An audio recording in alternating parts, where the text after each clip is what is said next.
नमस्कार मित्रांनो, मी स्वाती तोरसेकर एशा पृथ्वीमध्ये तुमचं स्वागत करते. जॉर्ज सोरोस कुठे आहेत?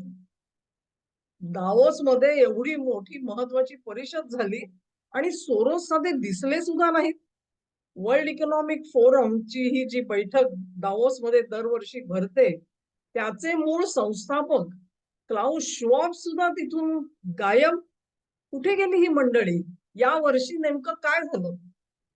आमच्या मराठी वाचक असतील किंवा समाज माध्यमांमध्ये वावरणारे जे पार्टिसिपंट्स आहेत, त्या सगळ्यांसाठी दाओसची परिषद म्हणजे काय? तर तिथे मोठाल्या गुंतवणूक करणाऱ्या कंपन्या येतात, मग आमचे मुख्यमंत्री तिथे जातात आणि दर वर्षासाठी ते राज्यामध्ये किती गुंतवणूक घेऊन आले, भारतासाठी किती आली, महाराष्ट्राला किती त्यातला वाटा मिळाला, गेल्या वर्षी जे प्रॉमिस केलं त्यातले किती फ्रुटफुल झाले, नाही तर उरलेले पैसे गेले कुठे, ह्याची चर्चा करण्यामध्ये इथे माध्यम रंगलेली आहेत. पण या वर्षी दावोसमध्ये जे नाट्य झालं, त्या नाट्याकडे यांचं मुळी लक्षच नाहीये.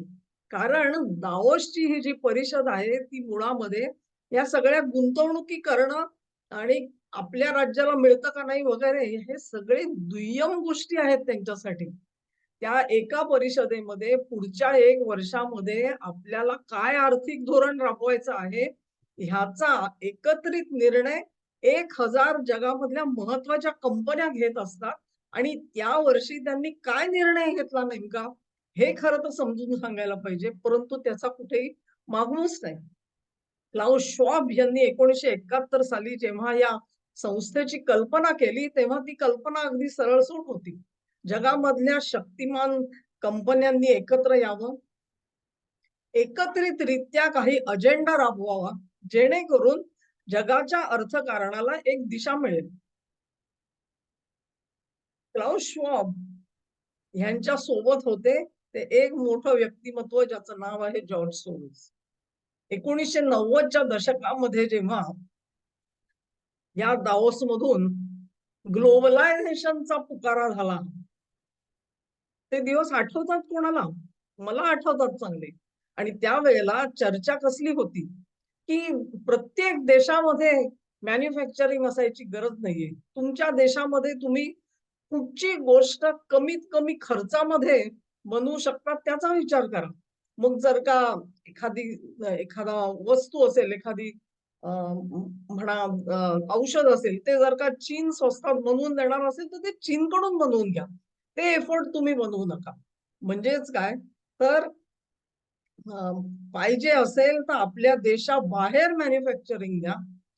ते एकत्रितरित्या एका देशामध्ये गेलं तरी हरकत नाही. ऑफ शोअरिंग करा. तुमच्याकडचं जर का लेबर तुम्हाला परवडत नसेल, तर देशाबाहेरचं लेबर वापरा. मग त्याच्यामध्ये आउटसोर्सिंग आयटीचं झालं तरी हरकत नाही. मॅन्युफॅक्चरिंगचं झालं तरी हरकत नाही. तुमची टेक्नॉलॉजी आहे, त्याचा नो त्यांना दिला तरी हरकत नाही. इंटलेक्च्युअल प्रॉपर्टी राईट्स तुमच्याकडे ठेवा, पण त्याचं शेअरिंग करा. इथपर्यंत सगळा अजेंडा हा राबवायचे निर्णय सगळे या वर्ल्ड इकॉनॉमिक फोरम मध्ये झालेले होते. ज्या ग्लोबलायझेशन नंतर भारतामधलं कारखानदारी आटली आणि इथे बेकारी निर्माण झाली, ते हे वर्ल्ड इकॉनॉमिक फोरम आहे जिथे हे सगळे निर्णय घेतले गेलेले होते. या ग्लोबलायझेशनचा फायदा श्रीमंत देशांना होईल असं एक स्वप्न हे जॉर्ज सोरोस आणि हे श्वाब यांनी या 1000 कंपन्यांना दाखवलेलं होतं आणि त्या मार्गाने या कंपन्या इतकी वर्ष चालताना आपल्याला दिसतात. म्हणजे सोरोसची आयडिओलॉजी राबवण्यासाठी म्हणून बनवलेला हा फोरम होता. या फोरम वरून सोरोसने काय काय राबवलं नाही. डायव्हर्सिटी, इक्विटी, इन्क्लुझिव्हनेस हे शब्द तुम्हाला आठवत असतील. मी माझ्या चॅनेल वरती ह्याच्यावरती विस्ताराने 2 ते 3 व्हिडिओ केलेले आहेत. डायव्हर्सिटी म्हणजे तुमच्या कंपनीमध्ये एकाच एका वंशाचे लोक घेऊ नका, एकाच एका भाषेचे लोक घेऊ नका, एकाच एका स्किन कलरचे लोक घेऊ नका. तुमच्याकडे सगळा मिक्स असला पाहिजे. कुठलीही टीम असेल त्या टीम मध्ये सगळ्याचं प्रतिनिधित्व असलेलं दिसलं पाहिजे. स्त्री पुरुष भेदाभेद करू नका आणि स्त्री पुरुषांमध्येच गे पण येतात आणि ते काय 50 प्रकार आहेत तो लेस्बियन आहे. मला मला तर काही कळत नाही त्याच्यातलं. परंतु जेंडर बायस नको, कलर बायस नको, रिलिजन बायस नको, लँग्वेज बायस नको, अशा पद्धतीचं हे सगळं आणि ते थोपवलं गेलं या कंपन्यांवरती. म्हणजे तुम्ही जो कॅन्डिडेट निवडताय तो तो विशिष्ट जॉब करायला अनुरूप आहे का नाही, योग्य आहे का नाही ह्याचा विचार करायचा नाही. आधी तो डायव्हर्सिटीत बसतो का नाही बघायचं. इन्क्लुझिव्हनेस मध्ये बसतो का नाही बघायचं. हा सगळा परिणाम होता. आणि त्याच्याने ह्या कंपन्या लयाला गेलेल्या. मी त्या व्हिडिओमध्ये तुम्हाला उदाहरण दिलंय, की काही कंपन्यांनी ही धोरणं राबवल्यानंतर त्यांचे जवळजवळ 35-40% मार्केट शेअर कसा उडून गेला. कारण लोकांना ते सगळं धोरण नको होतं. पण जॉर्ज सोरोस हा एक गुंड होता असं आपण म्हणू. फायनान्शियल गुंड आणि राजकीय गुंड सुद्धा, ज्याच्या वचनाच्या बाहेर जाण्याची हिंमत कोणामध्येही नव्हती.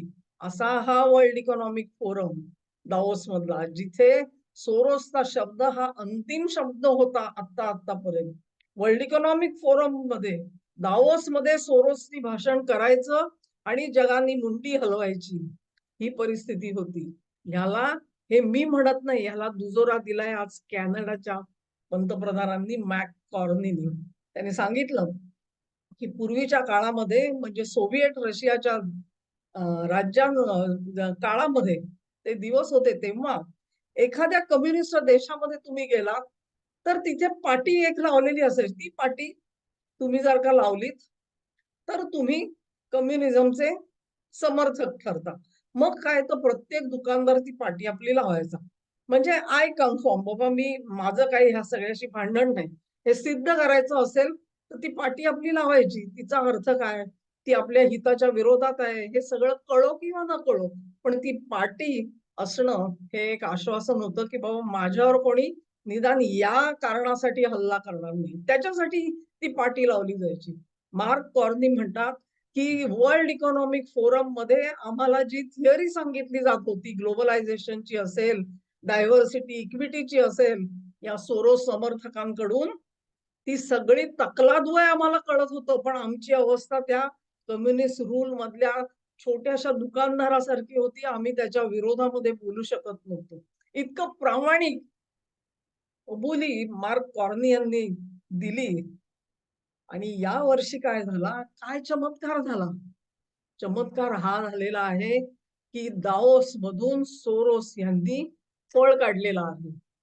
क्लाउस श्वाब तिथे पोहोचलेच नाहीत. संस्थापक क्लाउस श्वाब आले नाहीत, सोरोस आले नाहीत. त्यांनी आता काहीतरी ट्विट केलेलं आहे की माझं टायमिंग काही जुळलं नाही वेळापत्रकात दुसरं. अरे, दाओस मध्ये सोरोस नाही म्हणजे पंढरपुरात विठ्ठल नाही असं म्हणायचं हो. ते झालं, तो चमत्कार झाला. कारण तो जो सोरोस होता त्याच्या अधिकारशाहीला चॅलेंज देणारे लोक तिथे पोहोचले. अमेरिकेचे कॉमर्स सेक्रेटरी लुटनी यांनी तिथे जे भाषण केलं त्याच्यामध्ये त्यांनी स्पष्टपणे सांगितलं, the globalization has failed, it has failed the west. पाश्चिमात्य देशांना ग्लोबलायझेशनचा काहीही फायदा झाला नाही.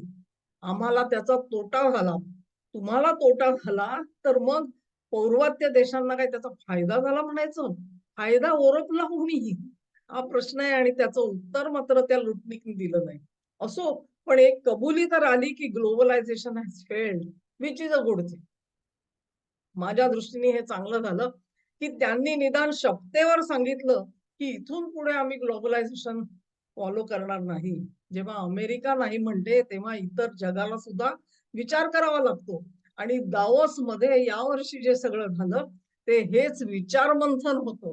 कारण ते म्हणतात ना, नौका जी आहे ती आता निघाली, ते मागचे दोर तिचे कापले गेलेले आहेत. आता तिला पुढे जायचंय, वलवायचंय. ते कुठल्या दिशेने काय, ह्याच्यासाठी जे विचार मंथन आवश्यक होतं ते तिथे झालं का, हा प्रश्न आहे. ज्या पद्धतीमध्ये डोनाल्ड ट्रम्प यांनी एकंदर ही जागतिक व्यवस्था सोरोस यांनी निर्माण केलेली होती, तिला एका मागोमाग एक चॅलेंजेस दिलेली आहेत. आणि ती व्यवस्था कोसळून टाकण्यासाठी 1 वर्ष त्यांचं अध्यक्षपदाची कारकीर्द त्यांनी खर्ची घातलेली आहे. ह्याच्याबाबत कोणाच्याही मनात शंका असता कामा नये. हा, त्यांनी जे काय केलं त्याचा भारताला तोटा जरूर सहन करावा लागलेला आहे. पण त्याच्याही पेक्षा तो जो मोठा राक्षस आहे ना सोरोस, त्याच्या अस्तित्वाला हात घातला. त्याच्यासाठी ट्रम्प यांचं खरं अभिनंदन करायला पाहिजे. अर्थातच सोरोस नाही तर मग काय, हा मोठा प्रश्न आहे. सोरोस नाही तर आम्हाला ट्रम्पही नकोय. कारण तो त्याच्यापेक्षा मोठा महाराक्षस आहे.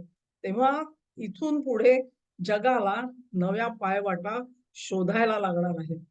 पण दावोस मधली जर का इतर भाषणं तुम्ही ऐकलीत, तर तुम्हाला असं वाटेल, की अरे च्या! नेमकं काय झालंय? की जी पूर्वी कम्युनिस्ट पार्टीचं होतं ना, की एका मागून एक राजकीय चुका करत जायच्या. मग 10-15 वर्षानंतर कधीतरी कबुली यायची, की नाही ती आमची चूक झाली. पण तू आता करतोस ते काय करतोय बाबा? ती पण चूक आहे का? त्याचं नामोनिशाण घ्यायचं नाही. त्याच्यावरती आता चर्चा करायची. ती चर्चा 15-20 वर्षांनी. जेव्हा केव्हा ती जी घोडचूक आहे, ती मान्य करायची वेळ येईल तेव्हा. हीच कथा दाओसमध्ये चाललेली आहे. म्हणजे ग्लोबलायझेशन ही चूक होती.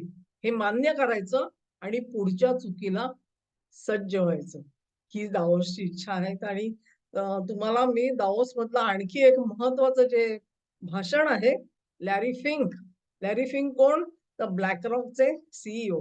मी सांगितल्या त्या 3 महत्वाच्या कंपन्या BlackRock, ब्लॅकस्ट्रीट आणि व्हॅनगार्ड ह्या 3 कंपन्या ज्यांच्याकडे सिग्निफिकंट शेअर्स 1000 कंपन्यांचे आहेत.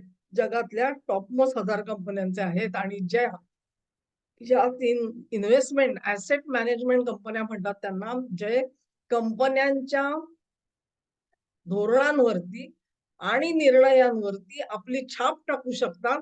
अशा 3 कंपन्यांपैकी सर्वात मोठा आहे तो BlackRock आणि लॅरी फिंक हे त्याचे सीईओ.